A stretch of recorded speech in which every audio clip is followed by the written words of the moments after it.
Hi, it's Wednesday, January 16th, but today is also the first day of week 2. We've gotten off to a bit of a slow start, and so the week 1 got extended up through yesterday and into today, and today I'm going to suggest is really the start of week 2. That means shifting the focus a little bit from the blogs, although we're still going to work with them and I'm going to ask you to read about them, but putting more attention onto Twitter. I'm going to give it sort of the focus for this particular week. I've got a lot of things I'd love to say, and I'm hoping that some of you can join the Google groups and Google Hangout tomorrow night, and we can talk about a number of things. I know that doesn't work for all of you, and I'll try to find some alternative times. But I'm going to just try to stay really focused on the things that I'm asking you to do right here in week 2 and show you a couple of things and then leave it at that and try to discuss things as the week goes on and in Google. So I hope you're all finding the course schedule at the top. Again, if you click on the course schedule itself, it will take you to the full overview of the class all the way through week 17, and then if you hover and click on the week, it takes you to the week that we're working on. I'm asking you to do quite a bit of reading this particular week. I know there's still challenges with the book. If you haven't got Social Media for Social Good, please let me know. I would also, again, really recommend that you consider the electronic version, and I'll show you why in a minute. But read Chapter 2 generally about social media, Chapter 4 about Twitter, and Chapter 7 about blogging. I'm also asking you to read 140 characters, the first 3 chapters. Now all that might sound like a lot, but these are both very readable books written in a very straightforward style. The challenge really is to pay attention to them, take good notes, I'm really serious about that, and then see how these principles are being applied in the social media that you're reading, and then try to think about, and this is the challenge, how you're going to apply them in your own social media uses. So your own Twitter, your own blogging, your own use of Facebook for this class and beyond.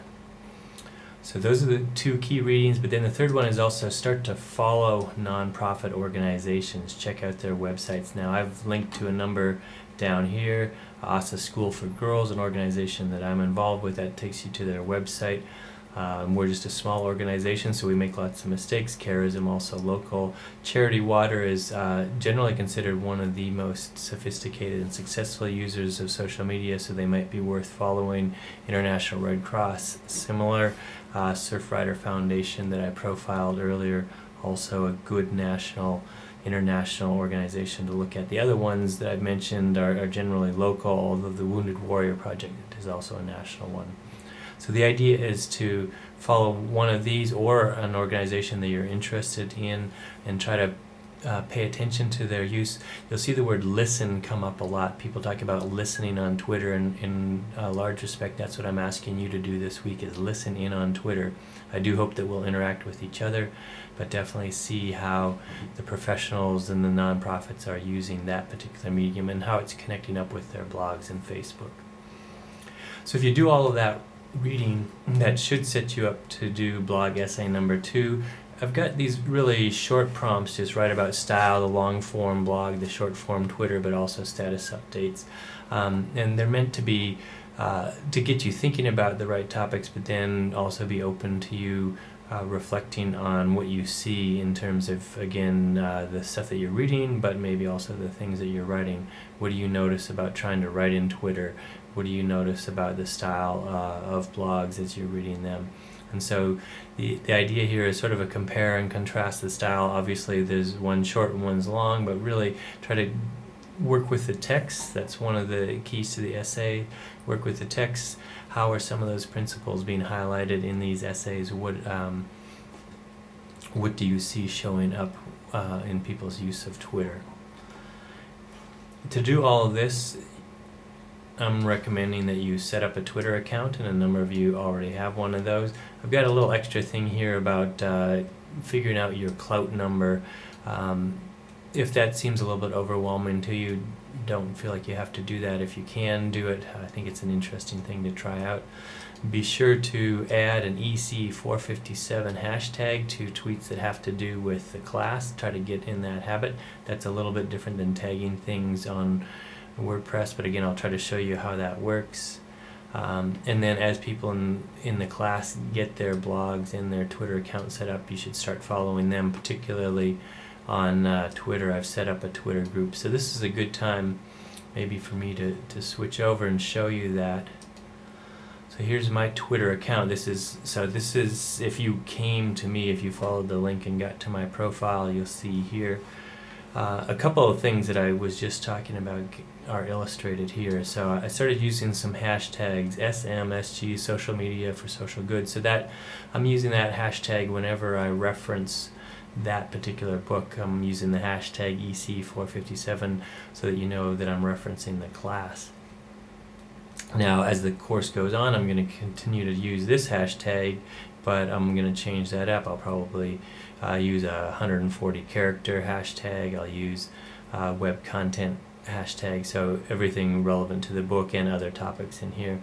What I did was I picked up the Kindle edition of the book, and one of the neat features in there is that I can highlight things on my iPad and then send it directly to Twitter, and so that's what I got here. And so that takes me, if you follow that link, it takes you to the note that I highlighted, or the sentence that I highlighted. So from the book, Social Media for Social Good, the social web is more casual in style and tone and more personal in its ability to connect individuals and nonprofits with similar causes, concerns, and passions. And I thought that was worth sharing with all of you. I've got another quote here that's about just the fact that we're all still learning and improving. So if you're working on the class and you're feeling like, oh, I don't know what I'm doing, I don't know if I'm doing it right or wrong, relax, have fun. You're still learning and improving every day as we go through the class. So those are a couple of examples of tweets that come directly out of the class. This other one that I made earlier this evening is an example of listening.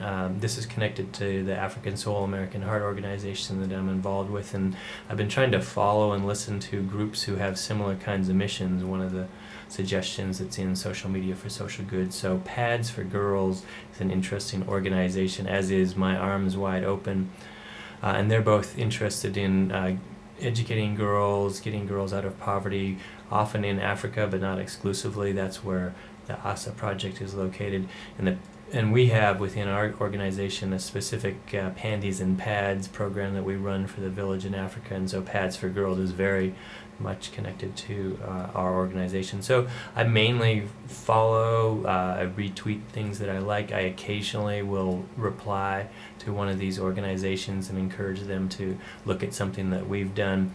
It hasn't developed into a significant relationship yet. We're not exchanging tweets, minute by minute, but it's a relationship that I'm trying to foster. And as Social Media for Social Good says, that takes time. You can also see I've been talking to Brock a little bit. I've been talking to LaWanda, so some people from class, a graduate student in here. But I mentioned in the materials that you have lists, and so you can come and look at my lists, and I've got, I think, 4 of them going here. This is a great way to organize Twitter once you get further into it.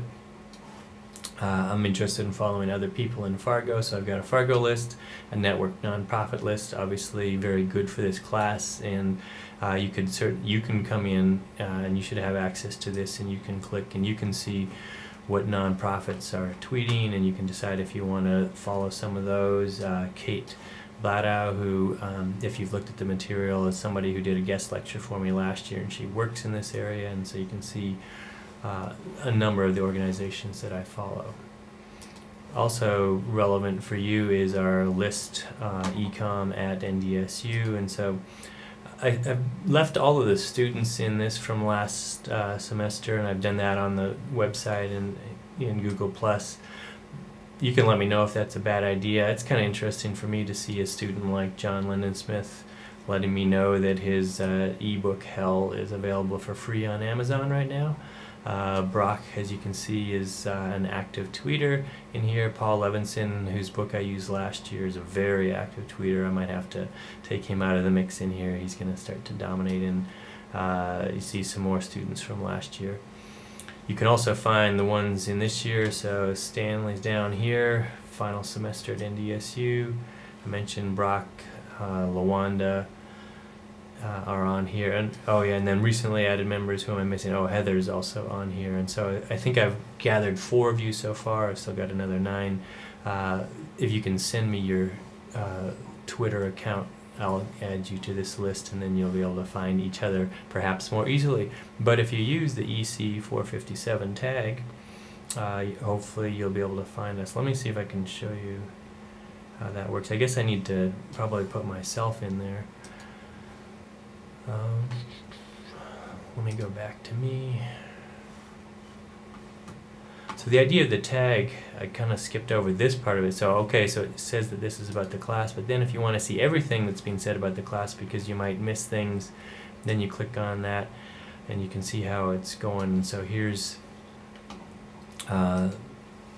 it being used in a number of places. So you can see that even had to click a little bit further, but you can see LaWanda used it in a post yesterday, and then so it's and then Stanley used it in a post 2 days ago, and I used it in a post on January 10th. So at some point, as there's more posting activity, you'd be able to click that and see either what's been said about class for the day or what's been said about class for a longer period of time. I think I'm looking at my notes here. I was going to stop there. Oh, I thought of one other thing. So I gave you a little bit of an idea of what to do with social media for social good. Again, looking for ideas. I picked out one on style and tone, something that's a little bit more to do with writing than some of the other things in there, so that's important. I picked up the one about learning and improving with each status update, kind of as a motivator, incentive. I've also got lots of notes in 140 characters. I thought I would just share one with you on page 13 that says, it's still in sort of the encouraging, get in, explore, try it out. It says, learn what this new medium means to you. Redefine conventions and openly set your own reasonable and practical bar. Above all, be declarative in your writing. So there's some advice for you from that book.